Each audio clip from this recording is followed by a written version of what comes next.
busy as we all are, I think we always look forward to helping out. And right goes forward, one goes back, and I can't guarantee that everything will continue to work. Okay. If you guys hear me okay? I'm an Alabama farm girl. I don't usually have a microphone, so this is something new for me. Andrew, thank you. That was a very kind introduction. I've been a bad volunteer because I didn't get my son to Andrea until late yesterday afternoon. I was afraid she was going to fire me, but apparently she really needs me to fill this 1 hour gap. So thank you, Andrea. You can evaluate me afterwards. Okay. I appreciate your kindness. So I'm really happy to be here today. And as Andrea said, I've had a chance to walk the banner right now, which is an amazing organization, not because of me, but because of the team we have there, and also because of our volunteers who are incredible. But I've also had a chance to work with volunteer centers across Florida and nonprofit organizations, as well as across the nation. So it's been really cool. So a lot of resources I'm going to share with you are from a national perspective, national organizations. There's great stuff out there. And I've also given you a number of links or documents on the thumb drive as well. And I know Andrea can go over that. So I'm going to talk about the importance of engagement to nonprofits today. So what would happen if you didn't have volunteers? What would not get done? 25% of what you do would get done? How many 25% on them?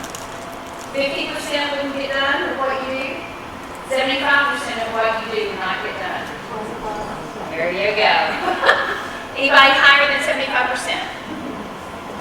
What percent?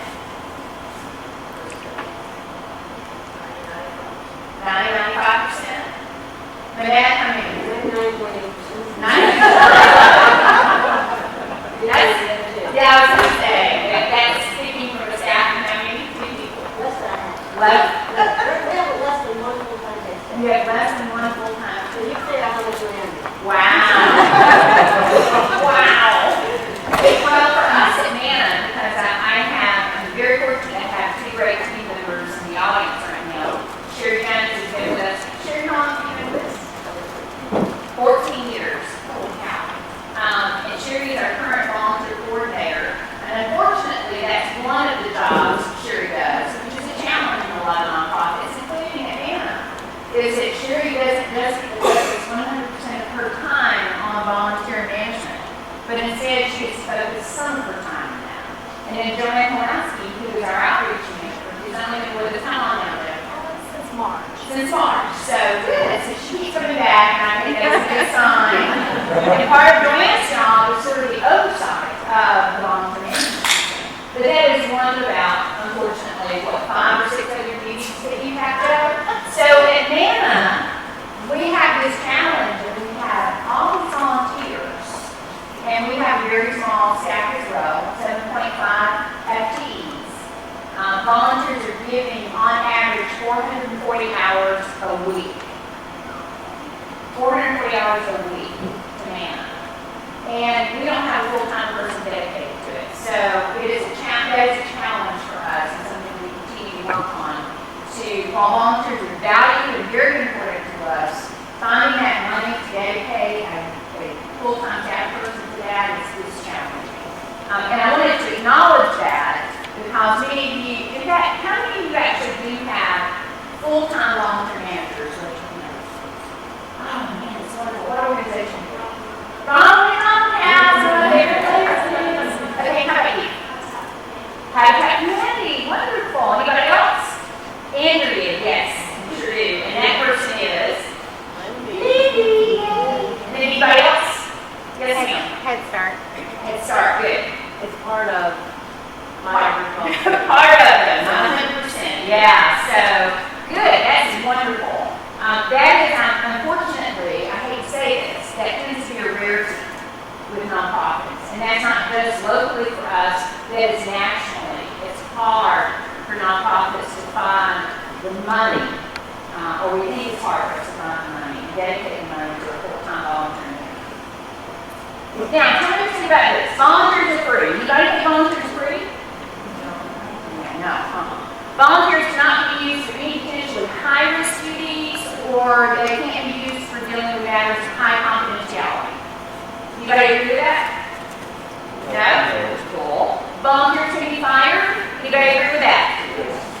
Anybody not agree with that?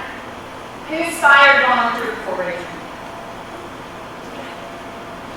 Not fun, but necessary. And volunteers create more work. True or false? That is a double meaning. And when I read that, I went, this is kind of hard. You guys told me this one thing. I was okay. Because volunteers create more work, they do. They are creating work, they're doing work for us. They make things happen in our organization. But volunteers create more work, don't they? Because we have to take care of them. Care and feeding the volunteers with a variety of things. Now, I tell you what, the first thing I want to do is I want you to pull out this organizational assessment for a volunteer program. You got that in your handout. Now, Manette's got something, she's got a tool I saw in there that's got a lot more detail to it and depth to it. This, though, I want you to take about 2 minutes. Oops, that's all right. Take about 2 minutes and fill this out real quick. Just answer these questions. Skip the front page and go directly to the second page. You see your questions there? Yes, no, sometimes, just mark it. You got 2 minutes.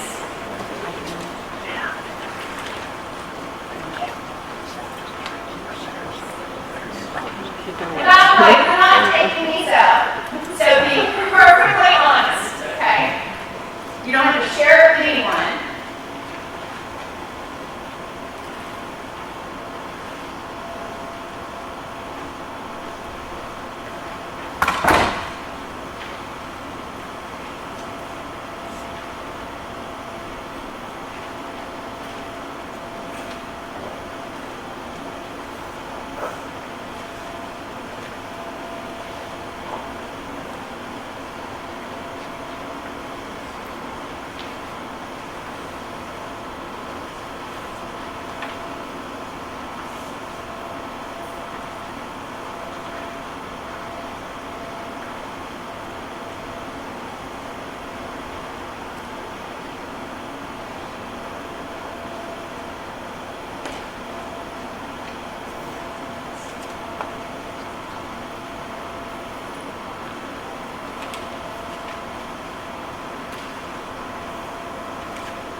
to have a solid volunteer program.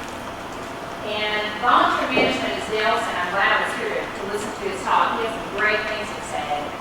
And one of the things that I really like about what Covenant is doing is their volunteer program, and the volunteer management program is under human resources. Let's face it, volunteer management is human resource management. It really is. It's all the things that we do on the human resource side, we do it also with our volunteers as well. And so I'm not going to go in depth in a lot of the volunteer management system itself because Manette, it looks like you're going to do that entire thing. Is that right? I was privileged to work with Annette when she was in there for Vista, with a team of visitors who actually developed the tool that she's going to share with you this afternoon. They did a great job on that, so I'm so glad you're going to be sharing that. That's great. So what I'm going to do is talk to you about best practices. Now, we all know that the marketplace is competitive. Let's face it, there's less funding available out there on the federal level, on the state level. We're all competing more and more for the same dollars. And we also all know that volunteers become donors as well, don't they? Has everybody seen that? And so, do you know the number one reason why people don't volunteer? They're never asked. Do you know the number one reason why people stop volunteering? According to the UPS Foundation, the number one reason that people stop volunteering is poor management. And so all the different things that I was able to detect, like you said, were all components of poor management. They aren't thanked. They don't understand the relevance of their work to the mission of the organization. It's whole lots of reasons. So when we talk about best practices, I'm just going to share with you some things that I found to be the case in my work with, as I said, several different nonprofits. But I want to talk first about this organizational culture. It's really important that from the top down and from the bottom up, everybody believes in your volunteers. And believes that volunteers play an important role in your organization. And at MANA, we have a culture of what I call yes. And what I mean by that, and Sherry and Joanne will be, I know they'll be quiet while I'm here, they won't say anything, but you can ask them after I leave. First this was something that was happening again before I got there, and now I've really pushed it, and that is when we have somebody call us and they want to volunteer, we do everything we can to get to yes for them. Even if that means we don't necessarily have a need for them at this moment, we're going to try to get to yes. A good example of that is if you saw Lindy's email that went out a few weeks ago about the NAS select chiefs that were trying to find a way to volunteer. It was a short notice, it was a week, I think, Lindy, they called you, and they wanted to volunteer for a whole day, and they had 50 people, and I saw that, and I said, oh my gosh, chief selects, are you kidding me? We got to get them out here to MANA. First of all, those are muscles, and we deal with heavy stuff, because a regular box of food weighs about 50 pounds. But chief selects, who are going in to be chiefs, we want them at MANA, because also, we want a better presence on base. And so, at first, we looked at it and went, we can't, 50 people? That's a lot of people. That's not like 2 or 3 folks. I mean, 50 people, that's a lot of people. And so, I said, how can we get there? And at first, we couldn't quite figure it out. And we sat and we talked about it, and we talked about it some more, and a little bit more, and I said, how can we get there? and we got there. And it was great experience for us. And it cost us to do that. And it cost us in terms of in terms of managing that project. It took 3 staff people to sit down, actually 4, I guess, wasn't it, Joanne? 4 of us sat down and figured out what the chiefs were going to do. And then we went out and bought supplies. And then we got ready for them. And then we managed them the day of. And then we did this and we did that. So a culture of yes costs you. No is easy. No is really, no is no. I mean, no is done. I'm done. No thank you. Yes, you got to invest your time and your energy in making it happen. But for us, especially at MANA, and this is true wherever we are, having volunteers come into our organization and see what we do is really important. It's really critical because it gets them connected to us. And it's not just that donor aspect, but the volunteers can go out and talk about our organization. They have lots of connections themselves. So they're going to go out and talk to other people about our organization. If they had a bad experience, they had a good experience. So that culture of yes is really important. The staff leadership values volunteers. And I actually worked with organizations where staff is threatened by volunteers. Because you're afraid that a volunteer is going to take over a staff member's position. And so it's really important that you work on that culture and you talk frankly with your staff. And if you do have someone that feels like they're being threatened by them being replaced by a volunteer, then just tackle that head on and communicate and talk about that. Volunteers need to be in responsible and leadership roles. Greg will tell you that in times of disaster, volunteers do everything from registering people to going knocking on doors, to pulling trees off of houses, to helping out in special needs shelters. And they do that with levels of training that go from 0 to a couple of years perhaps, just depending. And so at MANA, what we do is we have volunteers who do everything. I think the only thing we don't have volunteers do is our books. And actually, we have a treasurer who is in our books, so I can't even say that. We actually have volunteers who clean the toilets. I know, that's hard, isn't it, Jerry? But we usually say that for our community service volunteers. And how many of you use community service volunteers? Okay. We do at MANA. They're actually a valuable asset for us at MANA. But we have to determine what roles they're going to play and what access they have in our organization as well. And I want to call out Rodney Jones with Pathways for Change. Pathways for Change is like a family member to us. Pathways gave, y'all remember how many hours last year? Hundreds of hours last year to MANA. And Rodney, we really appreciate that. And you're still volunteering over at our place as well as Teen Challenge. Great organizations, great collaboration. We love your guys. They do a fantastic job. So thank you, Rodney, for supporting them in that process. Connecting volunteers to your mission. One of the things that we do at MANA is when you're, especially with groups, if you're finished with your group project, then we like to come back and talk about what you just did, but what that really means. How many people did you just impact or touch? How many people are going to be helped by the work you just did? And that is very, very effective for us. In fact, that's something that we get a lot of positive feedback about. People love that. They love understanding they just pack, they pack 2 boxes of groceries. What does that really mean? Well, we can tell them what it means by telling them how many people they have. So that's a really important piece as well. We've already talked about it. It's all about human resource management. Managing expectations. This is something I think that is a best practice that we all really need to recognize goes both ways. Managing the expectations that we have of the volunteer and that they have of us. And it's really pretty simple. It is a matter of communications. It's also a matter of those policies and procedures that you have stuff in writing. You have an application. You do have job descriptions. I think those are very, very important. And that is part of that managing expectations piece. The written policy procedures that we talk about in just a minute articulating impact to volunteers.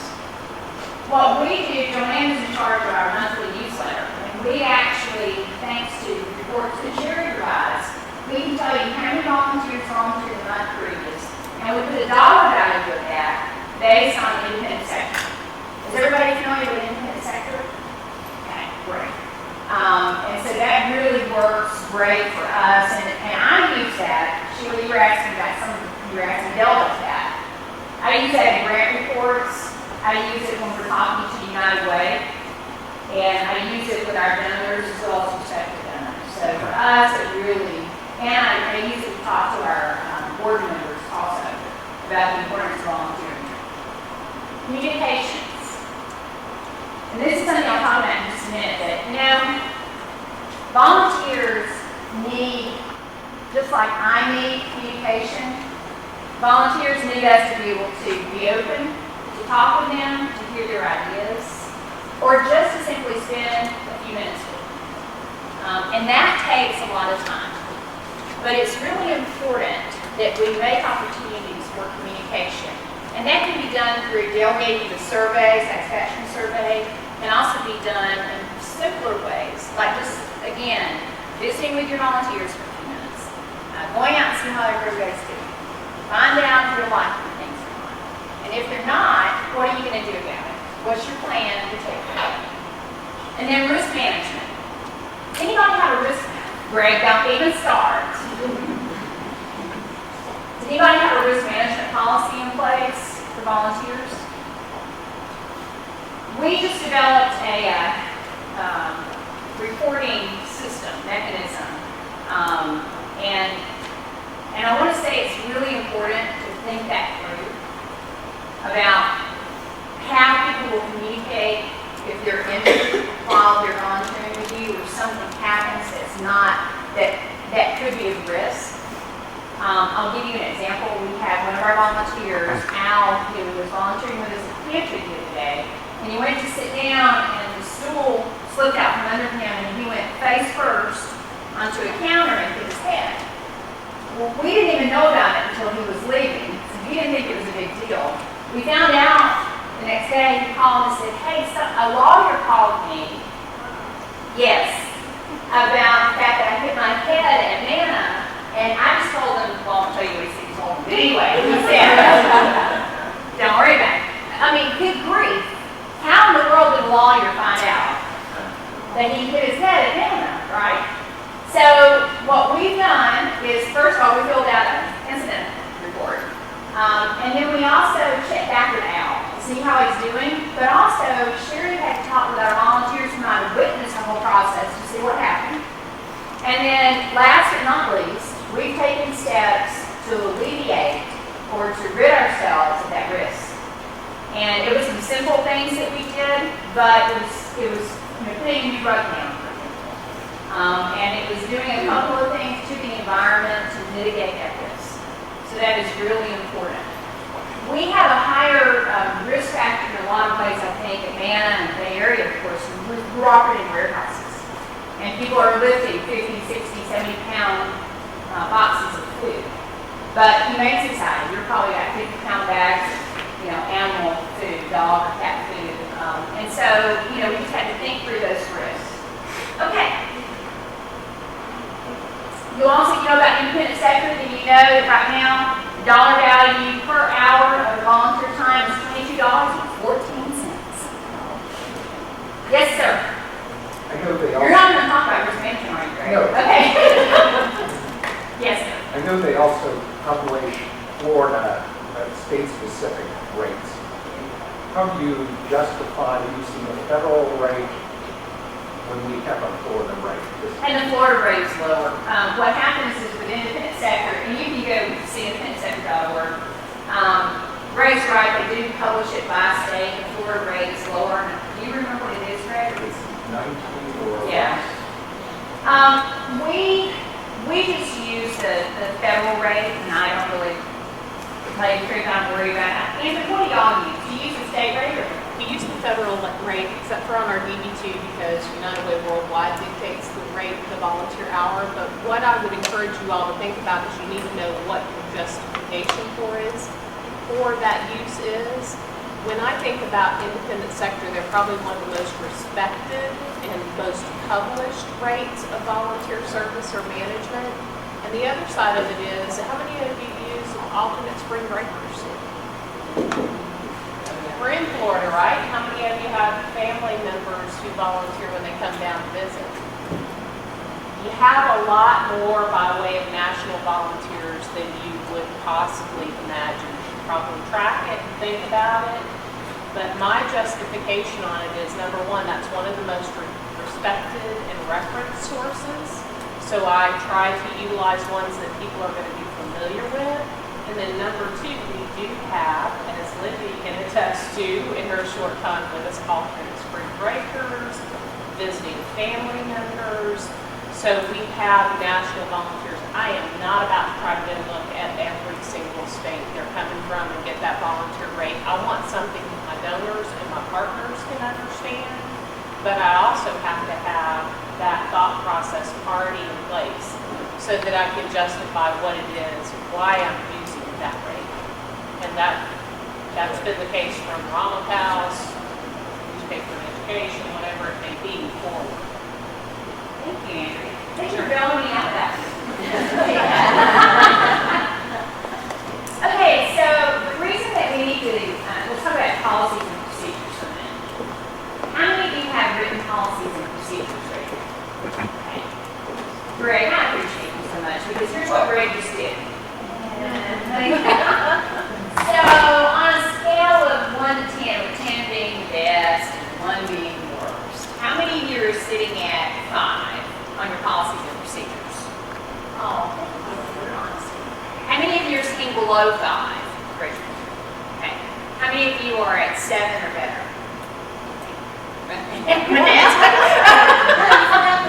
I know I did. I know. 1, 2. Yeah, exactly. There you go. Well, and I think that's true for so many of us, right? No matter where we are. We get so caught up in doing that we forget about the doers. So we get caught up in the doing and we forget about our doers. We forget about our folks and we forget about the fact that we really do need to have policies and procedures in place related to our volunteer management system. There are a lot of reasons to do it, and to go back to that core management, why people stop volunteering. Anything that I can do for my organization to make us a place where people want to come and volunteer, get engaged, I want to do it, whatever that may be. In the case of volunteers, if you just have a willy-nilly system, then you're probably managing it willy-nilly. And if you look at your retention rate, chances are your retention rate is very low. For a lot of organizations, there is an evolving door. Now, we all have project-oriented volunteers, right? Those short-term project, episodic volunteers. But we also have our long-term volunteers as well. I have to say, and I have nothing to do with this. Of all these organizations, I've worked with organizations, I've been in nonprofit for 30 years. Bannon has one of the strongest records of volunteer retention I've ever seen. We have volunteers that are giving 150, 250, 400 hours a year of volunteering. We have folks who have been there for 5 years. Those are the babies in a lot of cases. If you've been there less than 5 years, you're still a baby. We have a woman who just retired from 26 years of service now. And I think she just had enough. And she was 70, how old? 76 years old, and she just retired from Nana. So having policies and procedures in place helps you have a guideline. It also helps the volunteers understand what the rules are. Because there are rules, and it helps them decide, 1, if they want to volunteer, and 2, if they want to stay. Now, it provides guidance and direction. It also levels playing field. So I really like Tammy. You know, Tammy's a nice person. She smiles at me, and she comes and brings me cookies every day. I really, by the way, you can do that. And so, you know, when Sherry comes and talks to me about Tammy, and there's a problem with Tammy's volunteering, well, I don't see that. I mean, Tammy's just a great person. She gives me cookies every day, Sherry. You don't do that. I don't know why, hint. So by having those rules and regulations, we begin to take the factor out of the favoritism. Or, gosh, you're just so sweet. They just seem so nice and kind. Well, let's go back and look at what our written policies and procedures say about that performance. Is that performance acceptable? Is it not acceptable? Also, by having written policies and procedures, it indicates a commitment on behalf of the organization. It says that you value your volunteers and you are committed to volunteerism in your organization. And then again, I always come back to this, it manages expectations on both sides. Friends of the library, Donnie, I'm going to pick on you first. So, how many volunteers do y'all have at Friends of the library? Altogether, it says it's done for How many? 100, okay. And how many a week do you take back? about 5 and Great. Do you have any written policies or procedures? Absolutely not. Oh, Absolutely or absolutely not? Wait. You do not? Really? Really? Is that a challenge for you? Was that a challenge for you guys? I shouldn't have asked you. Should I? Be honest with you. Yeah. But managing expectations on both sides is really, really important. And I will keep coming back to that time and time again because what I have found, oftentimes when a volunteer is dissatisfied with their service, it is because what I had in mind that they were going to do and what they had in mind that they were going to do are two real different things. Now, whose fault is that? That's probably my fault, exactly. If I didn't lay it out to begin with, if I didn't have a job description, if I didn't do a good orientation, and again, and Ed will tell you about all that this afternoon, more about it, then I did something wrong. And I'm at fault, and I got to fix it. Now, some of the policies and procedures that you might want to consider having, and you've got, by the way, on your thumb drive, is that right, Andrea? There are two samples of volunteer policies and procedures. One's from the Department of Elder Affairs here in Florida, and another one is with the, I think it's Minnesota Historical Museum. And they're two different, they say basically the same thing. The Department of Elder Affairs is much more formal. It's actually very good. I don't know if we have anybody in here who ever works with Elder Affairs, but they at Elder Affairs Department, they really are committed to volunteerism. It's a very important component of what they do. And so they've invested time and energy and resources. So you've got two samples on your thumb drive. But just to talk about these real quickly, scheduling and attendance. You know, one of the things that I think is really important for volunteers is that you schedule them. And it's not, again, that willy-nilly kind of thing, well, just come whenever you want to. Really?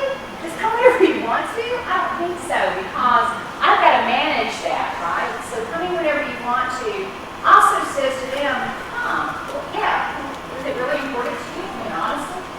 Confidentiality, conflicts of interest, those go beyond just boards. We recently had all of our volunteers at MANA fill out new volunteer applications and sign confidentiality forms. That went over lukewarm in some cases, and it took talking to some of them individually and helping them to understand that we were just putting a process in place and a system in place. Because we have some volunteers who have been there longer than any of us have, and to ask them to sign something that says they'll keep everything confidential was like, well, what? I mean, are you kidding? I'm already doing that. Well, I understand that and appreciate it. We also had them sign a volunteer waiver of liability. How many of you have people do that? I want to thank Andrea, because Andrea had some great stuff that was developed when she was at Ronald House, that her team developed, and she developed with Ronald House, and then at United Way. She shares the timesheets with us that volunteers sign in on, also a volunteer application, and that is great, Andrea. And all we did, because there's no real original idea, so all we did was change the name to Protect Innocent and put our logo on it, and that's what we're using at Manly now, so we appreciate that. Dress code. That's kind of important, especially if you're dealing with college students or you're dealing with high school students. We have a lot of folks who like to come who are younger, who want to come and work in the garden at Hannah, and that's wonderful. If you're working outside and it's in the summer, you don't want to wear too many clothes, right? Well, that's a little bit of a problem. We have had, I think we still have it, a few t-shirts on hand at Manna, so that if you come in and you wear, so Greg, don't do this. Don't wear a low-cut blouse because we're going to give you a t-shirt to wear. Shorts, I don't think we can do too much about shorts, but we have, in fact, recently counseled people on their short shorts. In fact, that just is not appropriate and not okay. So, that's important. Assignments, be sure that you have those job descriptions. You talk about the different jobs that are available. Minor volunteers. How many of you allow minors to volunteer at your organization without adult supervision? Help check. For help in terms of if you're dealing with clients, if you're dealing with food for us, this is some something that's important to make sure folks know that if they're sick, no. Thank you, I love you so much. Don't come in and make me sick too. You stay at home. I'm going to send you to get well hard. You come back. Maybe you're feeling better. Background checks. This is not something we do. I'm going to call on my friends out there who do background checks. How many of you do background checks? Tell me how much it costs. $35 a pop, volunteer. Is that about right? 60, 75, 30. Andrea, what do you guys think? Depends on the purpose. So it depends on where you're placed. Level in the one, volunteer, level two. Level 1, level 2. So pay $60 easy. So 49, 35. Yeah. We do driver's license checks because we have a fleet of 7 vehicles. We have volunteers who drive the vehicles, so we have to do a driver's license check. Background check is something we're going to start doing with some of our volunteers at MANA. It's going to be challenging. And it's not going to be challenging just from the standpoint of I've got to find money to do it. It's going to be those folks who were insulted that I had them sign a confidentiality form. So we're going to have to really think that process through. But that is a gap. This is the same volunteer who hits me about here my first week on the job. She said, I've been here longer than you have, and I know more than you do. And I went, yes, ma'am. So this is going to be a challenge because we're silly, but we're going to work through it. So the background checks, many of us need to do it. Many of us are already doing it. Insurance coverage. How many of you have specific insurance coverage for your volunteers? Okay. Andrea, could you, I'm sorry, see, you just come on up here and do this instead because I keep calling on you. Would you share insurance liability and your experience with buying insurance for that? Yeah, and this is varied for whatever your purpose of your volunteer job description. So however they're volunteering with you. There's some that you can get as just part of your property and liability insurance, which we had already had a lot of that at United Way. But we just started the RSVP program, which means that our volunteers are going to be working with seniors in some cases. In some cases, they will be senior volunteers. There's a different level of insurance that is required because of our partner in that, which is the Corporation for National Community Service. So they require pieces. So my suggestion to each of you is you truly look at what your role of your volunteers is going to be. If they're in the school system, if they're working with kids, you're going to have different insurance and liability requirements. If they are in working with elderly or vulnerable populations, you're probably going to have to add something on to your current insurance. So you need to talk to whoever is your insurance provider about what role your volunteers are going to play with you. If they're driving for you, then you need to make sure that you're looking at their driver's license and that they have appropriate insurance coverage or else they can't drive for you. At Ronald House and then now forward to United Way, if they're driving on our behalf and they don't have the valid driver's license and the appropriate insurance, they can't drive on our property. Because then you take on that liability of them driving on your property. So they can't be driving for you at all. Does that only count if they're driving vehicles that your organization owns, or it's just if they're driving their own If vehicle? their purpose, it's just like staff, if they're driving on your behalf, then you need to be checking all of that off. But your biggest thing is your insurance carrier or agent is there to help you, they're partner with you. Have a very frank conversation with them about what your volunteers are doing, because ultimately it's not worth going out of business when you get sued for not covering correctly. Thank you, Andrea. Any questions for Andrea about that? I'll be happy to answer you. Write them down, send them in, we'll get you all the answers, but be specific about what your purpose is too. This is something that we have under our general liability umbrella, et cetera. We have coverage that is a little shaky, actually, and something that we've got to improve upon at MANA. So, but Andrew's right, you really got to have. We do the background, as I said, the driver's license background checks. We need to check about insurance, so personal liability insurance. So that is something that, see, I knew if I came here and I did this and you would tell me something that was really good. So thank you, Andrea. Reimbursement of expenses. Do any of you actually reimburse for mileage for volunteers? Okay, good, great.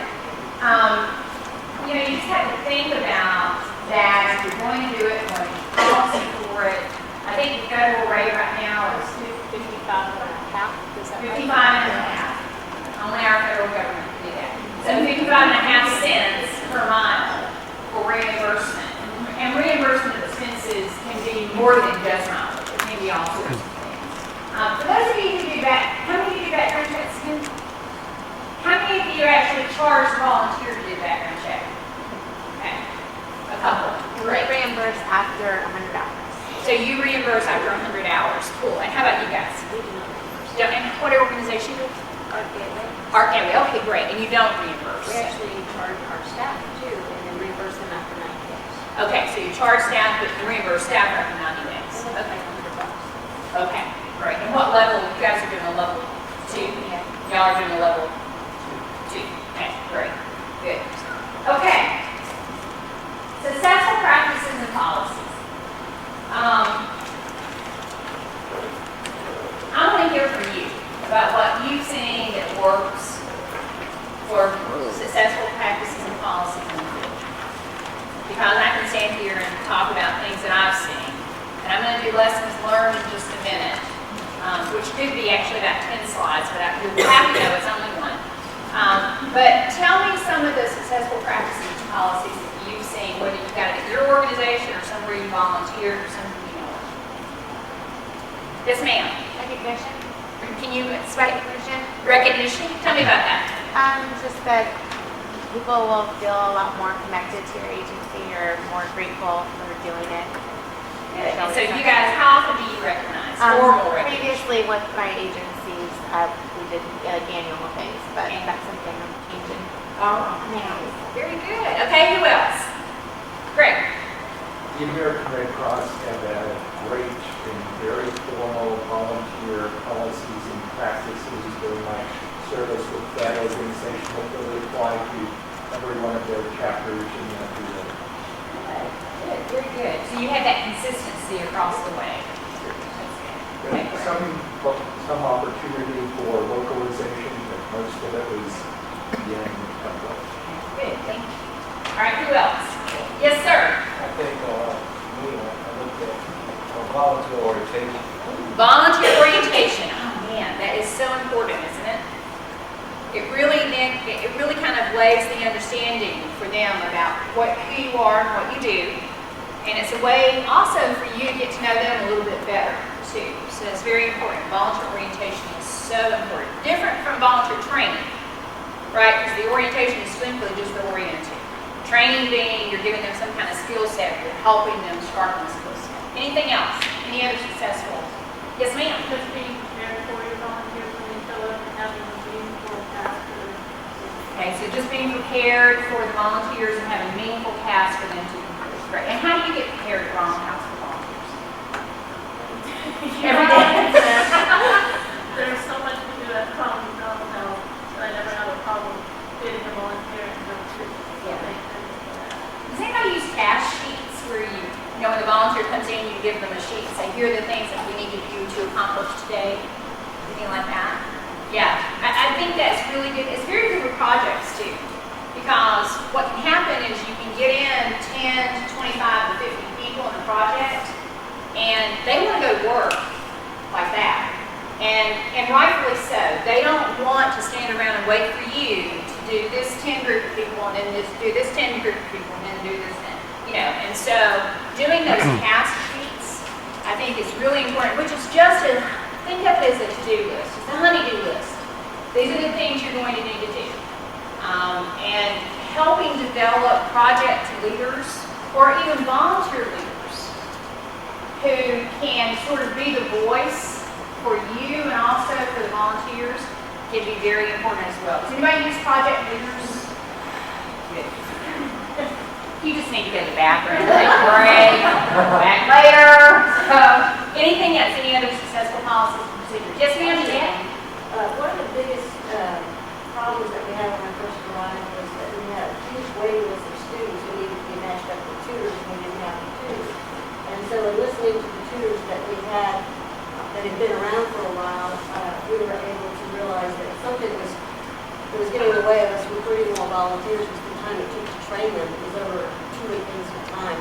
So it took about a year, but we have our training now down to just about 4 or 5 hours of training, and that's something people get on board with.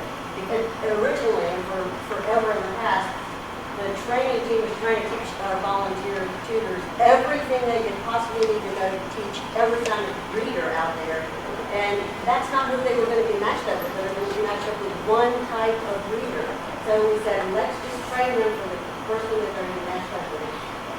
And now our ratio, we're basically even out. We have, tutors and students. When a student comes on, we can have a tutor training match. So we reduced our waiting list, which some of our students have waited for at least a year for tutor. Wow, that's wonderful. What a successful practice. That's great.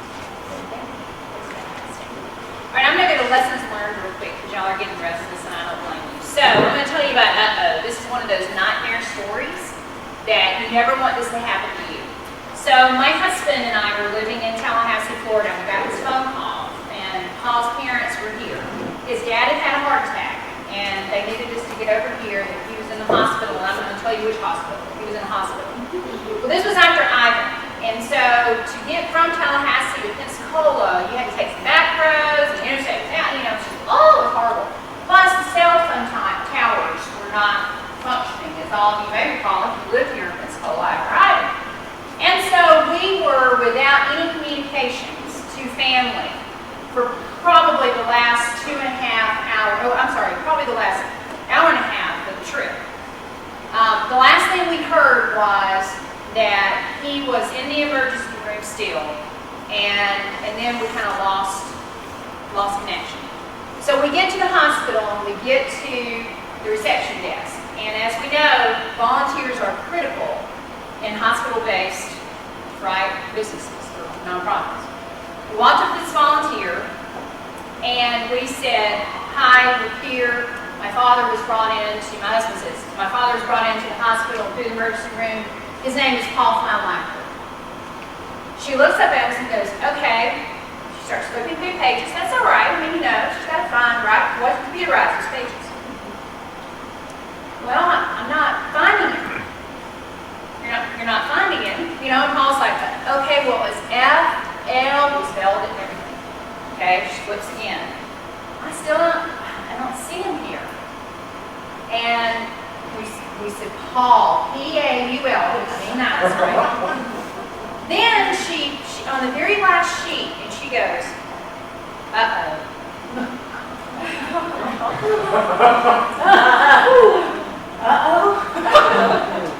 I think I did that. My husband put his arm, his hand on my arm, went, what does that mean? She said, I'll be right back. And she steps away and talks to another volunteer. And we can't hear what she's saying. We said, I couldn't find it. And I'm thinking, I am going to, my father-in-law asked me what's happened here, right? She comes back over with the other volunteer. And he looks at me and goes, no, that's not him. That's not him. My father-in-law was fine. She looked at the sheet wrong. She said, I'm sorry, I thought he was dead. What? He thought he was dead? No. She didn't apologize.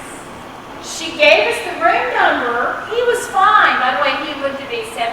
He lived 7 more years after that. That's the good news. Almost unhinged me. Now, what went wrong?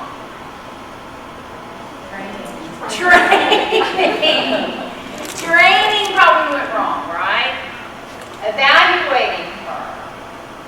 Having a mentor perhaps with her. Who knows what, but that was probably the worst volunteer experience I ever had in my life was That was a killer.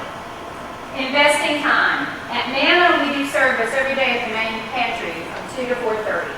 And my office can be like a revolving door. There can be in my office in the afternoon, anywhere between 1 to 5 volunteers would come in and talk to us. And you know what? That's what we got to do. It's killing Joanne when she's working on the deadline. I'm breathing down her neck. So I'm like, Joanne, we gotta get that newsletter out. Okay. And she's like, I know.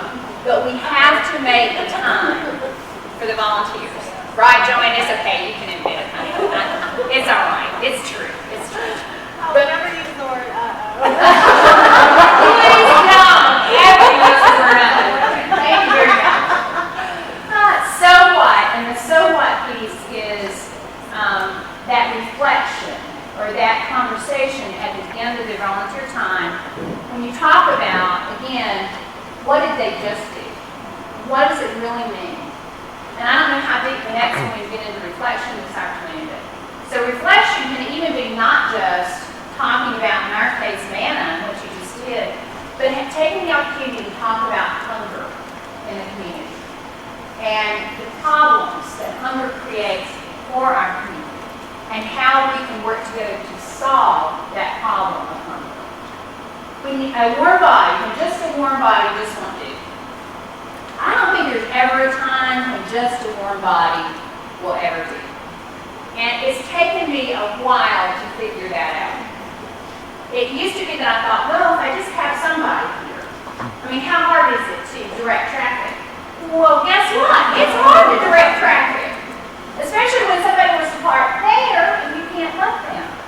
So one of the things I've learned is I should never underestimate the value of a volunteer job, because every job must be important to my organization or I would be asking someone to do it. And then thank you, gracias, merci. Did I say thank you, by the way? Thank you. Recognition is a really important part of what we do for volunteers. For this year, for the first time, MANA will be presenting the President's Volunteer Service Awards to 44 individuals. A couple of groups. We have the minimum requirement. How many of you know about PVSAs, President's Volunteer Service Awards? If you don't, you should really check it out. The link is I think at the end of this PowerPoint, and just Google President's Volunteer Service Awards. It is a wonderful way to recognize your volunteers for different levels of service, and it's a very inexpensive way as well. I think the most expensive package that you can buy is $475 per person, Joe. And you're getting a certificate, you're getting a pin, and depending on the level, you're getting a letter from the White House as well. So saying thank you is really important. How many of you do volunteer recognition? The other thing that I've learned is that saying it in a way that you appreciate it is important. For some people, a note is more important than me oohing and awing over you. For some people, oohing and awing is really important, right? A simple pat on the back or just spending the time with someone. But again, you got to meet them wherever they want it. At MANA, it's shocking to me, we do 2 volunteer recognition projects a year, or get-togethers a year. That's not the shocking part. The shocking part is that we ask them to bring a dish, cover dish to one of those events. And I'm like, look, they love it. They love it. And if we were to say we're going to, because the second one we buy our food, we provide the food, but the first one, or one of the ones, they bring their covered dish, and people just love having that family feel. It's kind of like a family reunion, except you get to walk away and you don't have to necessarily see them again for a while. AmeriCorps Vista. I unfortunately am not going to talk too much about this. I'm running out of time. First of all, that's quite a shock for me. But also, AmeriCorps Vista. And how many of you had Vista before? Yeah, Greg, I know. AmeriCorps Vista is through the Corporation for National and Community Service. One of the best websites that you can go to for resources is nationalservice.org, and that's the corporation's website. AmeriCorps Vista has unfortunately experienced a lot of cuts due to sequestration. I'm not sure how strong the program is going to be able to come back this coming year. Greg, have you heard anything from Hugh about?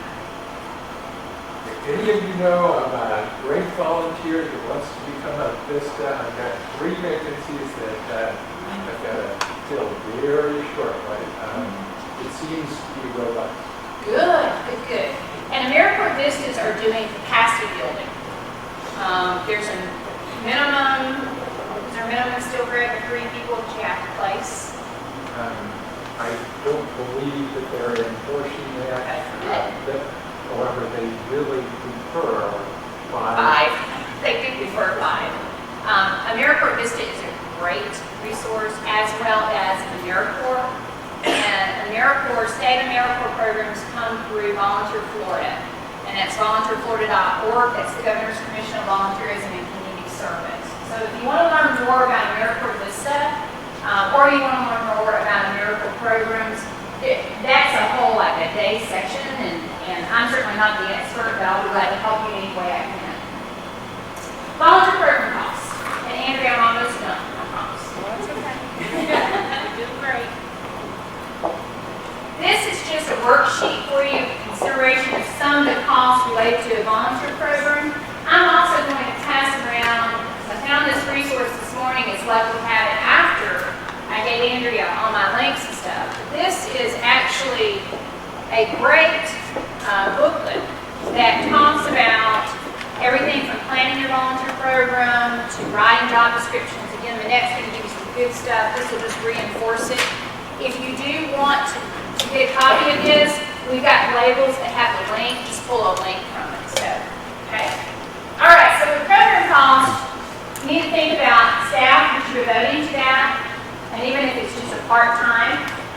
Space and equipment allocations for us, we have 4 computers right now that are dedicated to volunteers doing work for us. We just installed a new computer for a volunteer who's coming in and giving service almost every day. Software. We use Access Database, and it is a nightmare. And so, I don't necessarily recommend it, obviously. I do want to hear real quick some ideas about software for volunteer management. Anybody got some good ones? No? Yes, ma'am? Well, we use GiftWorks as our donor database, and it can also serve as a volunteer management. GiftWorks? Okay, good. GiftWorks. Yeah, I see Joanne writing that down. Good. Anybody else have a good database system? The other thing I would say about GiftWorks is it's available on TechSoup.org. It's like 35. Yeah, it's pretty low level cost. Good. And is everybody familiar with TechSoup.org? Play where you can get free software, free different, in some cases, equipment as well. Recognition, formal and informal, whatever that may be, however you recognize your volunteers. We do little token gifts for volunteers throughout the year as well, or actually our 2 events. And then depending on if you do plaques, certificates, whatever the case may be. Background checks, we're talking about that. Care and feeding, that's literally care and feeding. Do you feed your volunteers? That's something we have typically done. And when we had our chiefs in, we had these 25 strapping people that were hungry, and so we ordered pizza. And that's not something we've been budgeting for, but something we're budgeting for this year, being able to provide food. Insurance, we talked about. Any other costs that you can think of that you want to shout out? No? Okay. Firing volunteer. Since many of you have already done this, I'm going to take the highlights on this. You want to make sure that you have a system in place for counseling and terminating a volunteer. That's going to be very important. So if you don't have it in place, you need to get it in place. You need to talk to the volunteer and see what the problem is, of course. And again, these are basic human resource management practices. The alternatives to firing is the re-method. You re-supervise, you retrain, you retire, ultimately, if you have to. You can also reassign, because there are a lot of times when a volunteer the fit just isn't right for that particular job. They may still love your organization, their strength may not lie there, so think about reassigning those. And then, as Dale said, the bad ones we can send to covenant. Oh wait, no, we didn't say that. You want to be sure that you do your due diligence in investigating and determine that there really is a problem. And then think about if you want to have warnings and notices set up. And that really depends on the severity of the action. this occur. You want to have a fair and equitable application of the rules. Even though I love Tammy's cookies, Tammy's not working out, I have to treat her the same way as I treat everybody else. And then you just need to do it, which is really hard. In a study conducted a few years ago, I think also by UPS, they found that volunteer managers said that 60% of the time they put off hiring volunteers because they just didn't want to do it. They felt bad about it. But chances are, if the volunteer isn't performing well, they're not happy either in all likelihood. And so you're doing it for yourself as well as you're doing it for the organization. Yes, ma'am. I just want to say we have a similar situation right now with one of our community service people. And it's not just that they're disrupting themselves, but they're disrupting other volunteers. And we don't want to lose good volunteers because we're keeping that one person who doesn't want to take it. So you got to also think about, when you mention the organization, your other volunteers that are working with that person too. Now, that's a really good, that's a very good point, Tammy, because one person, whether they're doing a good job, a mediocre job, or a bad job, has a rippling effect on everybody they're working with on that team. And so you absolutely need to address it, because if you don't address it, then it's demoralizing for the volunteer, and it's part of that poor management as to why people will leave us. A real quick story, when I started at Volunteer Florida, the Governor's Commission on Volunteerism and Community Service, what I want you to know about that is formerly part of the governor's office, and I want to tell you that because of this story. When I started working there, my second day on the job, I became the manager for the emergency hotline, where we took in 40,000 calls in about a 3-month period after the hurricanes. And I got on the job, and I've never done a hotline before, but I've been involved in volunteer management for a number of years. And we had about 50 volunteer operators up there.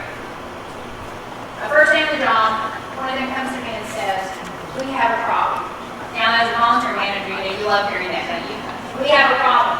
And as it turned out, one of the volunteers who was coming every day and volunteering was sexually harassing some of the female operators. He also, though, had mental challenges as well. And so, as luck would have it, we had a mental health counselor who was volunteering. And what I did was first go to him and say, why don't I have this confidential conversation with you? And secondly, will you help me evaluate the situation?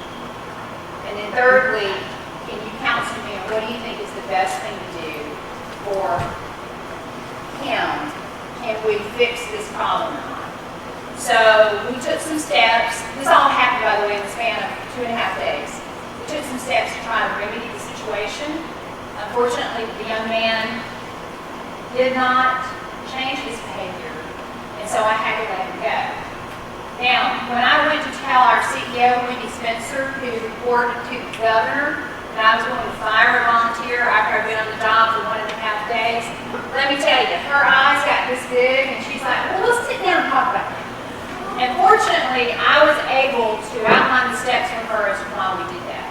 Because I'm going to tell you, no matter who you are and where you are, there ain't anything more sensitive politically than being a part of the governor's office and firing volunteers. So just remember that story when you think about firing volunteers.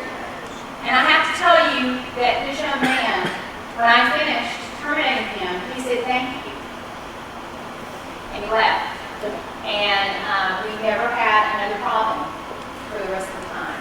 And I had female volunteers coming up and saying, "Thank you for doing that." So I was ready to quit. So that had some real legal ramifications for us as well. There are some great resources for you. These are all listed in your PowerPoint, and I want to tell you that one of the best ones is Minnesota Association of Volunteer Administrators. They have a Mac Daddy website. It's got all sorts of resources and stuff on it, and really all of these resources have a variety of information on it, from how to get grants, to how to manage a volunteer program, to board governance, etc. So this is some very good resources. Okay, any questions for Andrea? Sorry, Andrea, I'd actually answer my own questions or not. So. Any questions at all? Oh, thank you. Good. You weren't snoring, I noticed. Yes, ma'am. Tips for hiring with volunteer. Tips for hiring a good volunteer coordinator. I think for me, what I'm looking for is someone who's personable, someone who has an outgoing personality, but who also has a level head, someone who has some business acumen. I really prefer someone who is not only coming from it from the standpoint of, well, volunteers are just, you love them, you care for them, and you just hug them, and, you know, you squeeze them and you make them your own. I mean, that's all nice, but we operate a business. And so I want somebody who understands the business side of things as well. And I'm looking for somebody who isn't afraid to tackle tough issues also. So I don't know, anybody else have any tips? Those are just real quick thoughts of mine. Anybody else have any quick tips? And the worksheet, unfortunately, true. Be organized. Be organized. Thank you, Joe. Absolutely be organized. That is very important. Very, very important.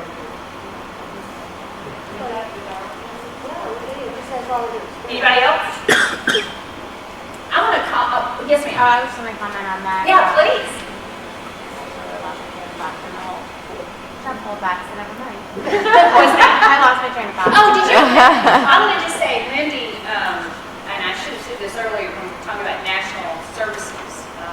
Lindy has an amazing background, and we are very fortunate to have her working at United Way and doing what she's doing. Lindy, thank you. The RSVP program is wonderful, and we're so grateful for what you're doing there. Lindy has run AmeriCorps or AmeriCorps Vista. I'm trying to remember. I was the Miracle Vista for 2 years, but I'm a Miracle State. She's got a lot of experience with AmeriCorps. We really like to have you, and she's a great resource for us as well. So aside from me, you can certainly contact Lindy. Greg has a lot of experience in managing AmeriCorps Vistas and getting Vistas. So I'm volunteering Greg, who's a wonderful person. Thank you, Greg. Sorry. I never know low cut shirts, volunteering now. Anybody else? Anything else? No, y'all, thank you so